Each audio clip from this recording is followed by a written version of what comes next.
ఓం గం గణపతయే నమః. ఐం సరస్వత్యై నమః. శ్రీ గురుభ్యో నమః. హరి ఓం. ఆదిత్యాయ చ సోమాయ మంగళాయ బుధాయ చ గురుశుక్రశనిభ్యశ్చ రాహవే కేతవే నమో నమః. ఓం నవగ్రహదేవతాయే నమః. వాగర్ధావివ సంపృక్తో వాగర్ధ ప్రతిపత్తయే జగతః పితరో వందే పార్వతీ పరమేశ్వరో ఉమాశంకరాభ్యాం నమః. వీక్షిస్తున్నటువంటి ప్రేక్షకులందరికీ కూడా సూర్యనారాయణుడి యొక్క అనుగ్రహముతో ఆయురారోగ్యములు అష్టైశ్వర్యములు కలగాలని, అలాగే మనకి ఈ ఫిబ్రవరి మాసంలో 13వ తేదీ నుండి కూడా మార్చి 14వ తేదీ వరకు సూర్యుడు మకర రాశిలోంచి కుంభరాశిలోకి తన యొక్క సంచారాన్ని సంక్రమణం ద్వారా ప్రవేశించబోతున్నాడు. కాబట్టి ఫిబ్రవరి 15వ తేదీన మనకి మహాశివరాత్రి. ఆదిదేవుడు సమస్త లోకాలకి కూడా విశ్వంభరుడు అయినటువంటి విశ్వదేవుడైనటువంటి ఆ పరమేశ్వరుణ్ణి మనందరం కూడా చక్కగా విశేషమైనటువంటి అభిషేకాదులతో అర్చనలతో ఆరాధించి భజనలు గావించి లోక కళ్యాణార్థమై మనకి ముందు ముందు వచ్చేటటువంటి ఈ 3 నెలల కాలము కూడా మరి పంచగ్రహ కూటమి వలన ఎన్నో పాపగ్రహాల యొక్క కలయికల వలన ప్రపంచానికి ప్రకృతికి కూడా ఒక శాపంగా మారబోయేటటువంటి అవకాశం ఉంది. కాబట్టి ఆ పరమేశ్వరుణ్ణి ఆరాధించుకుంటూ అట్లాగే 14వ తారీఖున వచ్చేటటువంటి శనిత్రయోదశి ప్రదోషకాల వ్రతము అంటే సాయంకాలము సంధ్యా సమయం తర్వాత ఆ శని భగవానుడికి అందరూ కూడా తప్పనిసరిగా తమ యొక్క కర్మదోషాలు పోగొట్టుకోవడానికి విశేషముగా తైలాభిషేకార్చనలు చేసుకొని రావి చెట్టు చుట్టూ గనక ప్రదక్షిణం చేసుకుంటే ఐశ్వర్య వృద్ధితో పాటుగా మనో అభీష్ట సిద్ధి కూడా కలుగుతుంది. ముఖ్యంగా మనకి ఈ ఫిబ్రవరి మాసంలో సూర్య సంక్రమణంతో పాటుగా ఇప్పటికే రాహువు కుంభరాశిలో తిష్ట వేసుకొని అది శని ఇంట్లో మరి వ్యాపారానికి బుద్ధికి నరాలకి తెలివితేటలకి మనం మాట్లాడే ప్రతి మాటకి సంభాషణలకి కూడా బంధుమిత్రాదులతో కలయికతో పాటుగా అన్ని రకాలైనటువంటి యాక్టివిటీస్కి శరీరం అసలు చేతనత్వంగా ఉండాలంటే బుధగ్రహము మరి విశేషమైనటువంటి ఫలిత రూపకంగా మనకు ఉండాలి. మరి ఆయన ఆల్రెడీ ఫిబ్రవరి 3వ తేదీన రాహువుతో కలిసి కుంభరాశిలో ప్రవేశం జరిగింది. ఫిబ్రవరి 6వ తేదీన మరి అష్టైశ్వర్యాలకి ఎంతోమంది వ్యాపారస్తులు, ముఖ్యంగా జ్యువెలరీ వ్యాపారం చేసేవాళ్ళు, దాని రిలేటెడ్ ఏదైనా సరే, అది గిల్ట్ నగలు కావచ్చు, వస్త్రాలకి సంబంధించినటువంటి పెద్ద పెద్ద బిజినెస్లు, చిన్న చిన్న వాళ్ళు కావచ్చు, అట్లాగే సుగంధ ద్రవ్యాలని అమ్మేటటువంటి వాళ్ళు, వ్యాపారస్తులు, ముఖ్యంగా ఫైనాన్స్ బిజినెస్ చేసేటటువంటి వాళ్ళు, మ్యారేజ్ బ్రోకరిజం చేసేటటువంటి వాళ్ళు, అంటే మధ్యవర్తిత్వం చేస్తూ ఉంటారు.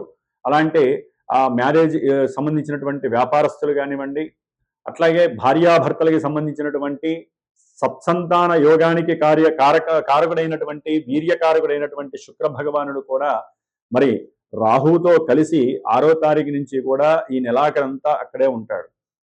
అట్లాగే ఇప్పుడు అసలైనటువంటి గ్రహము కుజగ్రహము. ఇది ఫిబ్రవరి 23వ తేదీ నుండి కూడా దాదాపుగా ఏప్రిల్ 2వ తేదీ వరకు కూడా కుంభరాశిలోనే ఈ గ్రహాలన్నిటితో సంచారం చేస్తూ కుజుడు రాహువు కలవటం ఒక రకంగా కూడా మంగళయోగం అయినప్పటికీ కూడా, కుజరాహుల యోగం అయినప్పటికీ కూడా, సింహంలో ఉన్నటువంటి కేతువు, ఈ యొక్క కుజరాహు కేతువుల యొక్క సంయోగము శని ఇంట్లో జరగడం ద్వారా ఎన్నో బీభత్సకరమైనటువంటి సమస్యలు అనుభవించేటటువంటి పరిస్థితులు మనకు కలగచ్చు అని శాస్త్రం తెలియజేస్తోంది.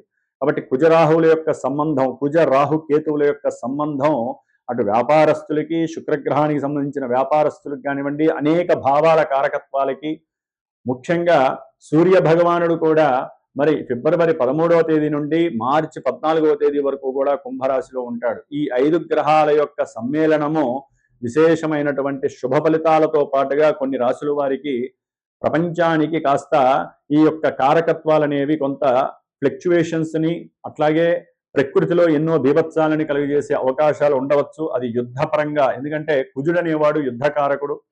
అట్లాగే భూకంపాలకి సంబంధించిన వారు, అది వాయుతత్వ రాశిలో ఉన్నటువంటి గ్రహాలన్నీ కూడా ముఖ్యంగా రాజకీయ నాయకుల యొక్క పదవి గండాలు కావచ్చు, రాజకీయ నాయకుల యొక్క పెద్ద పెద్ద వాళ్ళు ఎవరైనా కావచ్చు, వారి యొక్క ఆరోగ్యం సరిగ్గా లేకపోవటము, అనారోగ్యపరంగా ఇబ్బందులు, ఏదైనా ఎలక్షన్స్ కనుక జరిగినట్లయితే ఆ ఎలక్షన్స్ కి సంబంధించినటువంటి ఎన్నో ఇబ్బందులు, అంటే అక్కడ ఒక రకంగా చెప్పాలంటే యుద్ధ వాతావరణం నెలకొల్పేటటువంటి పరిస్థితులు ఈ పంచగ్రహ కూటమి తెలియజేస్తోంది.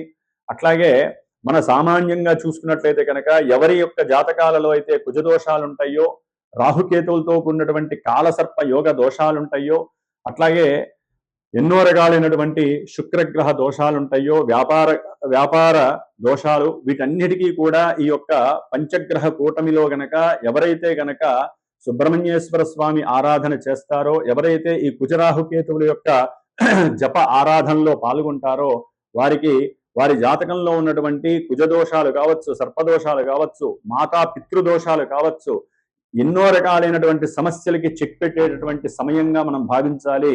ఎందుకంటే 5 గ్రహాల కూటమి అంటే ఎన్నో రకాలైనటువంటి విపరీతమైనటువంటి అనర్థాలు జరిగే అవకాశం కొన్ని రాశులకు ఉంటుంది. ప్రపంచం దేశగోచారంలో మరి అది ప్రపంచం మీద వ్యాప్తి చెందుతుంది.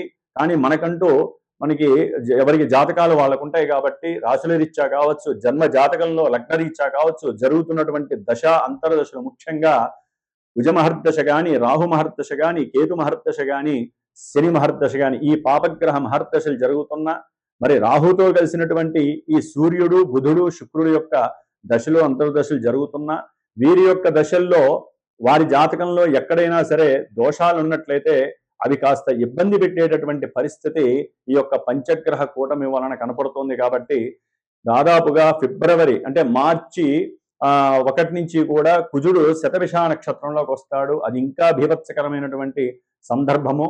కాబట్టి ఫిబ్రవరి 23వ తేదీ నుండి కూడా దాదాపుగా మనకి 77 రోజులు, అంటే 70 రోజులు అనుకోండి, 70 రోజులు అంటే మే 10వ తారీఖు వరకు కూడా ఈ కుజ రాహు కేతువుల యొక్క శనిగ్రహ యొక్క ప్రభావం. ఎందుకంటే ఏప్రిల్ 2వ తేదీ నుండి కూడా మే 10వ తేదీ వరకు కుజుడు మీనరాశిలో శనితో కలిసి ఉంటాడు. ఇది మహా దోషప్రదమైనటువంటిది. కాబట్టి ఎన్నో రకాలైనటువంటి దోషాలను కలుగజేసేటటువంటి ఈ దోషాన్ని మనం హరింపజేసుకోవటానికి మా యొక్క శ్రీమాత జ్యోతిషాలయ పీఠం తరపున నేను 70 రోజులు ఈ యొక్క కుజగ్రహానికి, రాహుకేతువులకి, శనికి సంబంధించినటువంటి జపాన్ని ఆచరిస్తూ, ముఖ్యంగా ఈ యొక్క కేతుగణ దోషాలు మఖానక్షత్రంలోకి కేతు అనేటటువంటి వాడు ప్రవేశిస్తున్నాడు దాదాపుగా మనకి మార్చి 1 నుంచి. కాబట్టి ఇంకా దోషాలు ఎక్కువయ్యే అవకాశం ఉంటుంది. కాలసర్ప యోగ దోషం కూడా పడుతోంది. అంటే రాహుకేతువుల మధ్యలోనే గ్రహాలన్నీ కూడా సంస్థాపితమై దాదాపుగా మనకి కాలసర్పయోగ దోషం అనేటటువంటిది ఉండే అవకాశం ఉంటుంది జూలై 1st వీక్ వరకు కూడా. కాబట్టి ఈ యొక్క 70 రోజులు కూడా నా యొక్క పీఠంలో, నా యొక్క ఆధ్వర్యంలో, నాచే చేయబడుతూ ముఖ్యంగా ఈ యొక్క సుబ్రహ్మణ్య ఆరాధన విశేషంగా జరిపి మధ్యలో మార్చి 1st వీక్ తర్వాత అంటే ఏప్రిల్ సమయంలో నేను అష్టవినాయక దర్శనం, పూణేలో ఉన్నటువంటి అష్టవినాయకుల యొక్క దర్శనము, అట్లాగే సుబ్రహ్మణ్యేశ్వర స్వామికి సంబంధించినటువంటి దైవ తీర్థాలని కూడా సంచరించి మధ్యలో 1-2 సార్లు సుబ్రహ్మణ్య పాశుపత హోమాలని సంతానం కలక్కపోయినా వారి గురించి కావచ్చు, వివాహం కానిటువంటి వారికి, వివాహమై దాంపత్య అనుకూలత సరిగ్గా లేనటువంటి వారికి, మతిస్థిమితం సరిగ్గా లేనటువంటి వారికి, వ్యాపారంలో నష్టాలు అనుభవిస్తున్నటువంటి వారికి, అట్లాగే ఎవరికైతే జన్మజాతకంలో ఎంత కష్టపడ్డా కూడా 10 రూపాయలు దాచుకోలేని పరిస్థితి, సంపాదించలేని పరిస్థితి ఉన్నటువంటి వారు కావచ్చు, ముఖ్యంగా సంతానహీనత, గర్భవిచ్ఛిన్న దోషాలు కలిగేటటువంటి వాళ్ళు, జన్మజాతకంలో ఉన్నటువంటి కుజరాహు కేతువుల యొక్క దోషాలు ఉన్నటువంటి వాళ్ళు తప్పకుండా సంప్రదించండి. మరి ఈ యొక్క కార్యక్రమానికి 70 రోజుల యొక్క కార్యక్రమానికి డైరెక్ట్గా నాకు ఫోన్ చేసినట్లయితే కనుక దానికి సంబంధించినటువంటి నియమాలు ఏ విధంగా ఆచరించాలి, మీరు ఏ విధమైనటువంటి మంత్రాలు, అర్చనలు ఈ 70 రోజులు చేసుకుంటే కొన్ని రాసుల వారికి ఆ యొక్క అవయోగాలు తొలగిపోయి యోగాలు కలుగుతాయో నేనే డైరెక్ట్గా మీకు తెలియజేస్తాను. అట్లాగే జాతక పర్యవేక్షణ ద్వారా కూడా ఎన్నో విషయాలు మీరు తెలుసుకోవచ్చు. ముఖ్యంగా ద్వాదశ రాశుల్లో మేషాది రాశి నుంచి మీనరాశి పర్యంతం కూడా మనకి ఈ 12 రాశులలో ఈ యొక్క గ్రహస్థితుల యొక్క పంచగ్రహ కూటమి ప్రభావం ఏ విధంగా ఉంటుందో తెలుసుకునేటటువంటి విషయంలోకి వెళుతూ ఓం తత్పురుషాయ విద్మహే మహాసేనాయ ధీమహి తన్నః షణ్ముఖ ప్రచోదయాత్. శ్రీ వల్లీ దేవసేనా సమేత శ్రీ సుబ్రహ్మణ్యేశ్వర అనుగ్రహ సిద్ధిరస్తు. మేషరాశి. మేషరాశి వారికి ఈ ఫిబ్రవరి మాసంలో 13వ తేదీ నుండి కూడా మార్చి 14వ తేదీ వరకు సూర్య భగవానుడు కుంభరాశిలో సంచారము, అంటే పంచమాధిపతి అయినటువంటి సూర్యుడు లాభంలో ఉన్నటువంటి కుంభరాశిలో సంచారము. ఇది పంచగ్రహ కూటమి అనేటటువంటిది మేషరాశి వారికి అత్యంత విశేషమైనటువంటి శుభ ఫలితాలను ఇవ్వబోతోంది. అట్లాగే తృతీయంలో ఉన్నటువంటి గురుడు, ఈయన కొంచెం దోషప్రదుడు. పంచమంలో ఉన్నటువంటి కేతువు సంతానప్రదమైనటువంటి విశేష లాభకరమైనటువంటి కొన్ని విషయాలలో వీరు ఆటంకాలని కలుగజేస్తారు. ఏలినాడి శని ప్రభావము, శని యొక్క ప్రభావము వీరి యొక్క ఆరోగ్యాన్ని మరియు ఆదాయపరమైనటువంటి ధన సంబంధిత విషయాలలో ఆటంకాలు, ఇబ్బందులు, ఎన్నో నష్టాలను కలుగజేసేటటువంటి పరిస్థితి. ముఖ్యంగా మేషరాశి వారికి ఈ యొక్క ఫిబ్రవరి మాసము, మార్చి మాసము సూర్యుడి యొక్క సంక్రమణం వలన ఎవరైతే సంతానపరమైనటువంటి విషయాలయందు ఆసక్తిగా ఉన్నారో, అంటే వివాహమై చాలా కాలమైంది, సంతానం లేదు, లేకపోతే సంతానం కలిగినా కూడా ఎన్నో రకాలైనటువంటి ఇబ్బందుల వలన కోల్పోయినటువంటి వాడు, బాగా ఆలస్యం జరిగి ఇక సంతానం కలగదు అని అనుకున్నటువంటి వారికి ముఖ్యంగా ఈ యొక్క సూర్యగ్రహ ప్రభావము కొంతవరకు వీరికి అనుకూలమైనటువంటి పరిస్థితిని కలుగజేస్తోంది. అట్లాగే శుక్రగ్రహము, ఈ యొక్క శుక్రగ్రహము కూడా ధన సప్తమాధిపతియే లాభంలో ఉండటం ద్వారా వివాహకారకుడైనటువంటి ఈ శుక్రుడు చక్కగా విశేషమైనటువంటి వివాహ యోగ్యతని, వివాహ సిద్ధిని, అట్లాగే వివాహంలో అది వరకు ఎవరైనా వెనక్కి వెళ్ళిపోయి మళ్ళీ వాళ్ళు ముందుకు వచ్చి వివాహం చేసుకుంటాము అనేటటువంటి పరిస్థితి కూడా కలిగి ఇంట్లో ఆనందకరమైనటువంటి విశేషప్రదమైనటువంటి సుఖ సౌఖ్యాదులు కలిగేటటువంటి సందర్భం ఇది. ధనపరంగా, వ్యాపారపరంగా విశేషమైనటువంటి లాభాలని పొందుతారు. వీరు మాట్లాడిన మాటే చాలు అవతల వాళ్ళకి విన్న వెంటనే వీరికి ఏదో విధమైనటువంటి సహాయాన్ని చేయాలి. అది ఉద్యోగరీత్యా కావచ్చు, ప్రయాణం చేసేటప్పుడు వీరికి ఏదైనా ధన సహాయం కావచ్చు, అట్లాగే భార్యాభర్తల మధ్య వీరికి ఏదైనా సరే సమస్యాత్మకమైనటువంటి పరిస్థితులు ఉన్నట్లయితే మధ్యవర్తులు, అది కుటుంబీకులు కావచ్చు, స్నేహితులు కావచ్చు, మూడో వ్యక్తి ఎవరైనా సరే ఆకస్మికంగా కలిసినప్పుడు వీరి యొక్క యోగాల గురించి వారికి తెలియచేయటము, అట్లాగే వీరికి ఉన్నటువంటి స్టామినా వారికి తెలియచేస్తూ భార్యాభర్తల మధ్య సంబంధం ఎంత గొప్పదో తెలియచేసి, అట్లాగే వీరికి ఉన్నటువంటి లోపాలని వీరి చేతే వీరికి తెలియజేసేట్టుగా చేస్తూ వారి యొక్క ఆ కుటుంబంలో చక్కటి వృద్ధిని కలుగజేసేటటువంటి సంభాషణలు జరగడానికి చాలా యోగ్యకరమైనటువంటి విషయము. అట్లాగే ఆస్తులు, స్థిరాస్తులు కావచ్చు, చరాస్తులు కావచ్చు, వీటి గురించి లేకపోతే ఏదైనా ఒక వస్తువుని అమ్మాలి అనుకున్నప్పుడు దానికి సంబంధించినటువంటి ఆలస్యము లేకుండా విశేషంగా ఈ యొక్క లాభంలో ఉన్నటువంటి ఈ యొక్క పంచగ్రహ కూటమి వలన విశేషముగా అది తొందరగా అమ్ముడైపోవటం, చక్కటి లాభం రావటం, దాని ద్వారా వీరి యొక్క కుటుంబంలో నిత్యము కూడా నూతనంగా ఏదో ఒక ఆవిష్కరణలు, ఆనందకరమైనటువంటి వస్తువులను కొనేటటువంటి భాగ్యము కలగటము మేషరాశి వారికి కలుగుతోంది. అట్లాగే వీరు ఉద్యోగరీత్యా ఏదైనా సంభాషించినా దాంట్లో అనుకోకుండానే వీరికి చక్కటి లాభం కలుగుతోంది. అంటే ఎక్కువగా ఇక్కడ ఆకస్మికంగా సడన్గా వీరి యొక్క సంకల్పాలు సిద్ధించేటటువంటి సమయంగా ఇది భావించాలి. ప్రయాణాలు కూడా అనుకోకుండా తన యొక్క తల్లిదండ్రుల యొక్క షష్ఠి పూర్తి కార్యక్రమం మనం, లేకపోతే తమ్ముడింట్లోనో, అన్నింట్లోనో, అంటే అన్నదమ్ముల ఇంట్లోనో, సోదరుల యొక్క ఇంట్లోనో శుభకార్యం జరిగినప్పుడు వివాహ సంబంధితమైనటువంటి శుభకార్యాలు, దానికి వీరు సహాయ సహకారాలు ఆర్థికంగా కానీ, శారీరకంగా కానీ, మానసికంగా కానీ చక్కగా వీరి యొక్క కుటుంబం కూడా వెళ్ళి ఆ యొక్క విందు వినోదాలలో పాల్గొనటము, దాని ద్వారా కుటుంబంలో విశేష సౌఖ్యం కలగటం జరుగుతోంది. ముఖ్యంగా ఈ యొక్క రవి, శుక్ర, బుధ గ్రహాలు, కుజగ్రహము, అంటే ఆరోగ్యరీత్యా వీరికి ఏదైనా సరే అనారోగ్య పీడలు కనుక ఉన్నట్లయితే అవన్నీ కూడా తగ్గిపోయి చక్కటి ఆనందకరమైనటువంటి ఆరోగ్య సిద్ధి కూడా కలగటానికి అవకాశం ఉంటుంది.